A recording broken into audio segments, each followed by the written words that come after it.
أعوذ بالله من الشيطان الرجيم بسم الله الرحمن الرحيم۔ آج کے اس دینی جلسے کی صدارت کے لیے اس جلسے کا جو نوجوان طبقہ منتظم ہے، انہوں نے بڑی عقیدت و محبت کے ساتھ مشرقی یو پی کا عظیم و قدیم ادارہ جامعہ عربیہ احیاء العلوم کے ناظم اعلیٰ الحاج الحافظ حضرت مولانا مفتی محمد یاسر صاحب مدث اللہ العالی صدر جمعیت علماء اعظم گڑھ کا انتخاب کیا ہے۔ آپ اچھی طرح جانتے ہیں، تقریباً میں پورے ملکی سطح کی بات تو نہیں کرتا، مگر کم از کم صوبے کے اعتبار سے کہتا ہوں کہ اللہ رب العالمین نے تعلیم و تعلم کو جاری رکھنے کی جو توفیق احیاء علوم کو بخشی ہے، بہت سارے مدارس اس سے محروم رہے، اور آج بھی الحمدللہ چلا۔ 2 سال کا جو گزرا زمانہ قید و بند کا، اللہ کے فضل سے تعلیمی نقصان ہمارے جامعہ کا نہیں ہوا، اور اسی طریقے سے اساتذہ کا بھی نہیں ہوا۔ یہ سلسلہ ہنوز جاری ہے اور انشاءاللہ اسی طریقے سے اللہ کے فضل و کرم سے جاری رہے گا۔ جامعہ عربیہ احیاء العلوم کے ناظم اعلیٰ حضرت مفتی محمد یاسر صاحب دامت برکاتہم بھی جلوہ افروز ہیں، اس لیے صدر محترم کی اجازت کے ساتھ بلا تاخیر میں گزارش کر رہا ہوں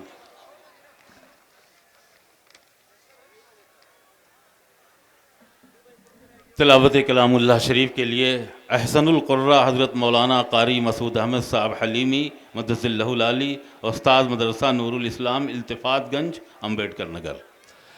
موصوف کی قرائت سے بار بار ہم سب یہ پورا علاقہ ہی مشرف ہوا ہے، ایک مرتبہ پھر اللہ نے موقع دے دیا ہے،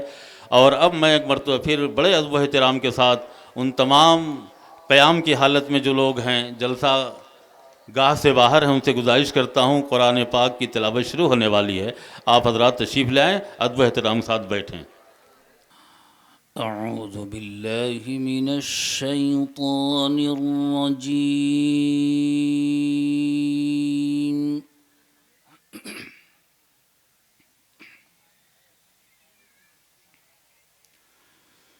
بسم اللہ الرحمن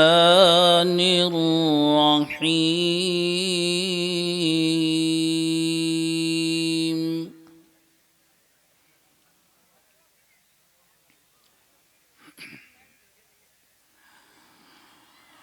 الف لام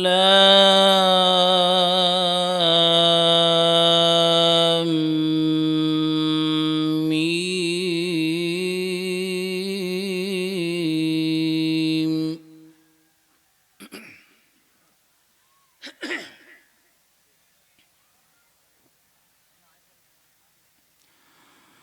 ذلك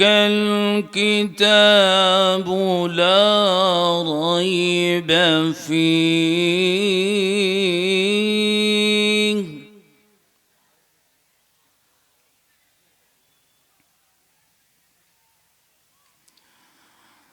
ذلك الكتاب لا ريب فيه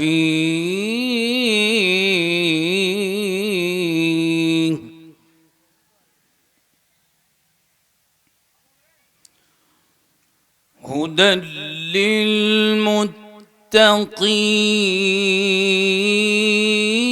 للمتقين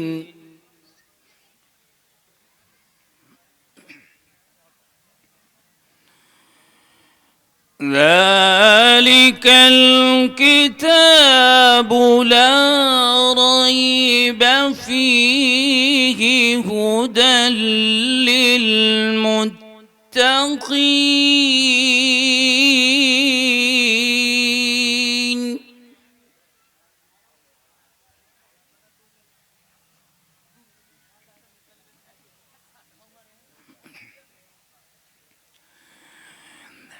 الذين يؤمنون بالغيب ويقيمون الصلاة ومما رزقناهم ينفقون ينفقون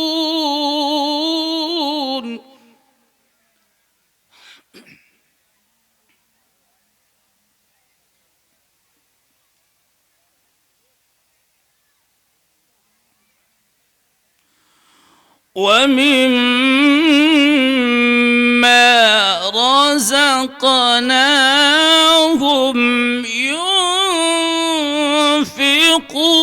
ينفقون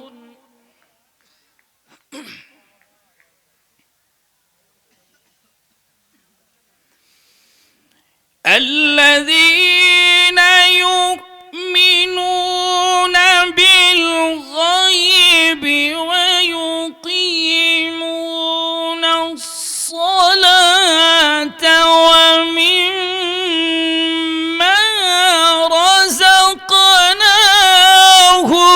ينفقون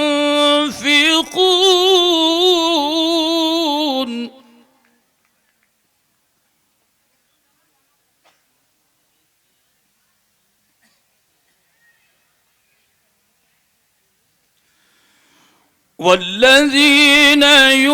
يؤمنون بما أنزل إليك وما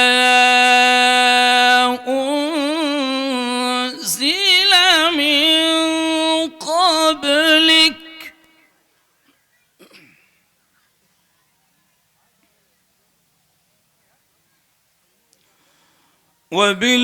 وبالآخرة هم يوقنون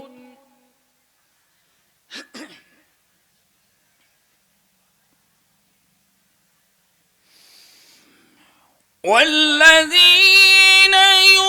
يؤمنون بما أنزل إليك وما أنزل من قبلك وبالآخرة هم يوقنون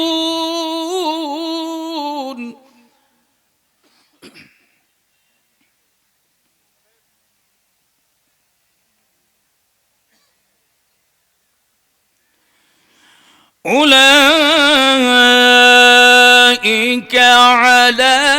هدى من ربهم وأولئك هم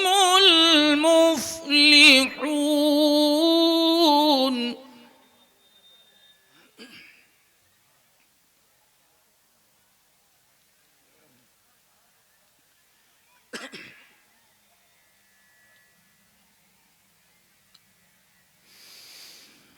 إن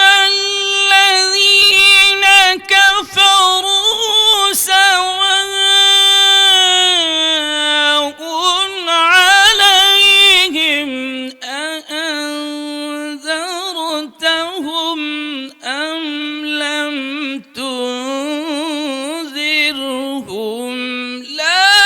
يؤمنون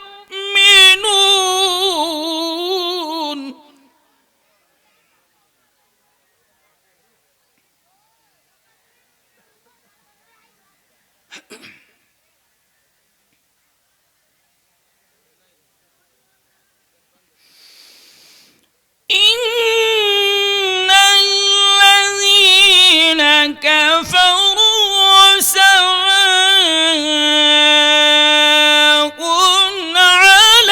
عليهم أأنذرتهم أم لم تنذرهم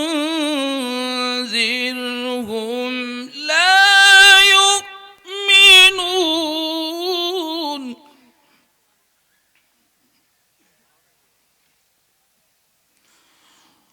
ختم الله على قلوبهم وعلى سمعهم وعلى أبصارهم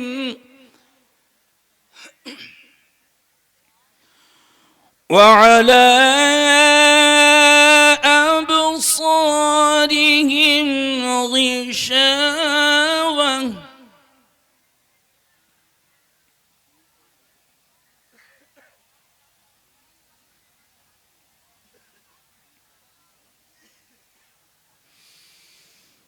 ختم الله على قلوبهم وعلى سمعهم وعلى أبصارهم غشاوة ولهم عذاب عظيم.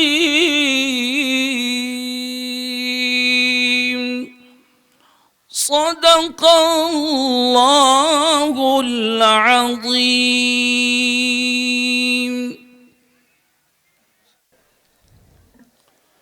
मोहतरम व मुअज़्ज़ज़ हज़रत हाज़रीन जलसा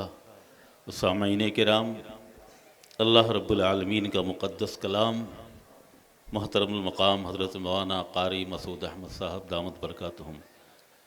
तिलावत फरमा रहे थे और हम सब मुशर्रफ़ हो रहे थे। ज़रूरत महसूस नहीं होती बताने की कि कुरान को जब इस अंदाज से पढ़ा जाएगा तो दिलों में क्या कैफियत पैदा होगी। अल्लाह रब्बुल आलमीन हम सब को सही कुरान पढ़ने की, समझने की, अमल करने की तौफ़ीक़ मरहमत फरमाए।